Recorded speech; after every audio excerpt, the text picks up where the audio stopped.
This is an NBC News special report. Here's Lester Holt. Good afternoon. We're coming on the air from breaking news. Former President Trump his pick for vice presidential nominee J.D. Vance has officially been nominated. The senator from Ohio is now officially on the ticket. Mr. Trump announced his nominee earlier today, and according to NBC News sources, only called him 20 minutes before making the announcement. That came just moments before the Republican convention officially nominated Mr. Trump as their nominee for president. I'm here at the White House this afternoon because I just interviewed President Biden. I asked him about Vance. We'll have some of that interview in just a moment. But first, let's get to Vaughn Hilliard on the convention floor in Milwaukee. Vaughn? Lester, just moments ago, the author of Hillbilly Elegy and the senator who was elected just 18 months ago. He was formally, by the voice vote of acclamation here by the more than 2,000 delegates here in downtown Milwaukee, to be the running mate and vice presidential candidate to Donald Trump. J.D. Vance, the Ohio senator, just moments ago coming in here to greet members of the Ohio delegation here before making his way out. He is slated to make his vice presidential acceptance speech on Wednesday night, before Donald Trump makes his acceptance speech on Thursday night. I was talking to a Senate colleague of J.D. Vance who told me that he was on the phone with Donald Trump just earlier this morning. This was Tommy Tuberville, a senator from Alabama. He said he was on the phone with him this morning, Donald Trump, when Trump indicated to him that he was still making his determination, about over here. Lester, I would send it back to you. All right, Vaughn, thank you. Turning now to that first look at my exclusive interview with President Biden moments ago here at the White House.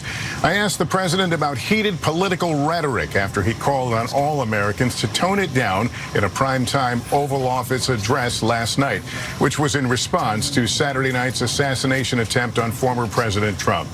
Right now, we have President Biden's first reaction in an unscripted setting. Here's part of our conversation. Well, let's talk about the conversation this has started, and it's really about language, what we say out loud and the consequences of those. You called your opponent an existential threat on a call a week ago. You said it's time to put Trump in the bullseye. There's some dispute about the context, but I think you appreciate that. I didn't say crosshairs. I was talking about focus on. Look, the truth of the matter was, what I guess I was talking about at the time was, there's very little focus on Trump's agenda. Yeah, the term is bullseye. It was a mistake to use the word. I didn't say crosshairs. I meant bullseye. I meant focus on him. Focus on what he's doing. Focus on his policies. Focus on the number of lies he told in the debate. I mean, there's a whole range of things that, look, I'm not the guy that said, I want to be a dictator on day one. I'm not the guy that refused to accept the outcome of the election. I'm not the guy who said that one accept the outcome of this election automatically. You can't only love your country when you win.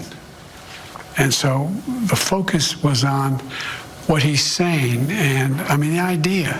But have you taken a step back and done a little soul searching on things that you may have said that could incite people who are not balanced?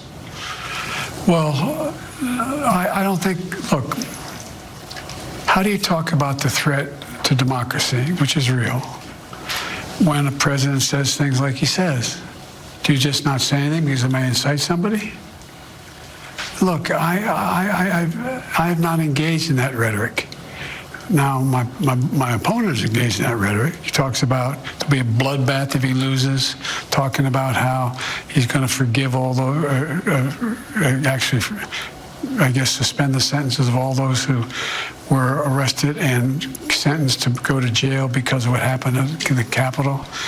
I'm not out there making fun of, like, remember the picture of Donald Trump when Nancy Pelosi's husband was hit with a hammer, joking about it?